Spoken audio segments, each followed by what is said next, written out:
You can eat like a king and be healthy as a horse and fit as a fiddle, even at my age 55. There's no trick, you just have to cook and eat right.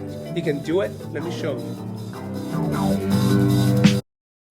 What's going on? Vinny at Nutrition Grading. Today we're going to compare the nutrition grades of my grilled whole fish and vegetables versus a commonly used recipe for pan-fried fish. Do you have a prediction what the grades are going to be? Let's go. So I'm going to grill these veggies on the propane grill with the fish. It's the most delicious way to cook veggies. That caramelized veggie taste just cannot be beat. I'm going to start with the veggies first because I want to salt the eggplant and let it sweat a few minutes while I prepare the fish. The asparagus and eggplant are organic, earning high grades of 5 and 4. The bell peppers, unfortunately, are not, so a lower grade at 3. Now I'm just cleaning and cutting the veggies and salting the eggplant. Pretty straightforward, so I'm just fast forwarding this part. If you watched my previous videos, you know what I said about brushing your veggies. Today I got this beautiful pair of rainbow trout, enough to feed my family of 4. Trout is one of the most nutritious fish out there, rich in omega-3. Unfortunately, the omega-3 part is true only if it's wild caught. What I got here today are organic, but unfortunately not wild caught. So a grade of 4 is perhaps fair. They're expensive, but hey, it's summer. Fish on the grill is just irresistible. Now I'm going to pat dry and season the fish and stuff with lemons, dill, and garlic. Now the eggplant is done sweating, I'm drying them with paper towels and adding grease to all the veggies for the grill. What was that thinking, putting olive oil on veggies that are going on the grill? That was a mistake.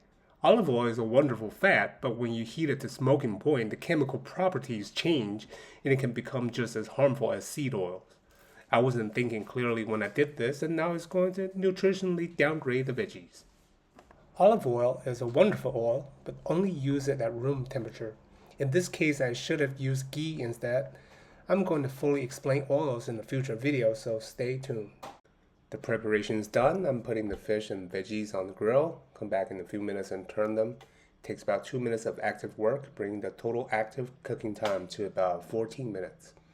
God, that smell of the whole grilled fish is just unbelievable. You cannot get this smell anywhere else. Now look at this. The veggies with dressing charred and caramelized the whole grilled fish, and I'm pairing it with a glass of Aragosto, a white wine from Sardinia. Perfect for the summer. This is a sumptuous feast, and look, no carbs, didn't need them. All 4 of us were full and completely satisfied, and at last, from all the nutritions in this meal. The nutritional verdict, I'm going to give you the 3, would have been the 4 had I not messed up the olive oil thing earlier. Without further ado, on the other side of the ring, a standard pan-fried fish, what a lot of people would consider healthy because it's fish, right? We'll see. I'm doing a Google search and copying the recipe from a random website here. We'll see what they tell us to eat. So let's see here. It says white fish, doesn't say what kind. I'm going to be generous and guess haddock, which would have been a pretty good fish if fresh and wild caught. But I'm guessing most people buy the frozen one, which is also farmed. Then the rating of 1 is the best I can do here. And of course, they tell you to fry it in vegetable oil. The absolutely worst thing currently in all of our diets. I'm doing a future video on this. That's a -5. Flour and breadcrumbs, refined carbs, -4. The recipe doesn't say rice, but I see rice there on the picture, so let's give it a -4, the way most people prepare rice. Overall, -3. Didn't do that well. So there it is, my grilled fish and veggies versus a standard pan-fried fish dinner. Mine takes slightly longer to prepare, definitely more expensive, but the nutrition values are a 3 versus -3. Mine just tastes so much better, there's no comparison, and definitely worth the time and money. I knew that I had to splurge a few times in the summer. That is the fair cost of fresh, organic, whole fish. So today I want to talk to you about one of my principles of a healthy diet, planning. The truth is, if you wait until you're hungry, that's when you end up ordering a pizza. You're tired and just can't be bothered. You have to plan these things ahead, at least 1 or 2 days. Now I'm going to show you something that may look a bit crazy, my meal calendar. I have meals planned for the next 5 months. You don't have to plan something this big. You can plan any way you do it, but plan. The first thing you're going to see here is this is really what I cook and eat every day. I eat like a king. Next, you're going to see the variety here. My list is so big that my family doesn't see the same thing in 5 months. They ask me things like, what's that thing with eggplant you cooked and when are we having that again? You never know. Keep them guessing. When I was younger, I was a musician, and one of the things you don't want the audience to say is, oh, you're playing that one again. So I wanted to build my repertoire so big that it's a fresh experience each time. Think about the last time you saw a musician. Aren't you more entertained when you see a fresh trick each time? So this is the same principle behind planning. Diversity. If you don't plan ahead, you somehow always drift back to that same one, and then you end up eating carbs 20 times a week. I started building my cooking repertoire 10 years ago and then just kept adding to the list. Now I have a very large list. When I get to the bottom of the list, I just copy and paste the whole thing and start over from the beginning. Of course, I still make adjustments. For example, in the summer, I grill more. In the winter, I stew more. And I buy seasonal products whenever I see them. For example, Brussels sprouts. And I change whatever was planned for that meal. Other than that, my planning is now not that much work.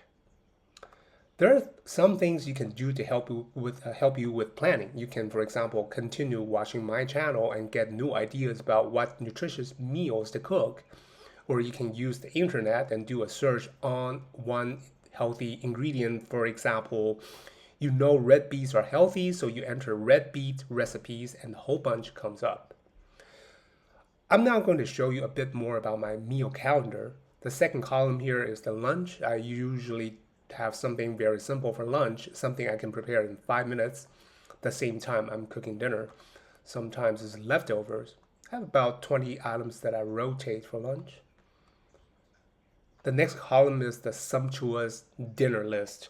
There are some patterns to help me ensure diversity. For example, I use brackets to indicate whenever any significant amount of carbs are involved. I try to have carbs 5 times or less per week. There is a fish day every week. There is an Asian day and a pasta day, and those are the less healthy meals but highly anticipated by my family. There is a vegetarian day written in brown here. I usually have vegetables with every meal, even on pasta days, but the addition of vegetarian days helps me make sure that there's a larger range of vegetables covered. It takes about 5 to 10 minutes a day planning the meal and writing a shopping list. I'm going to cover shopping in a future video. So, what useful hints do you have for planning your meals? Share with us in the comments below. Like and subscribe, share, and tell a friend, all that good stuff. This is Vinny at Nutrition Rating, and I'll see you soon.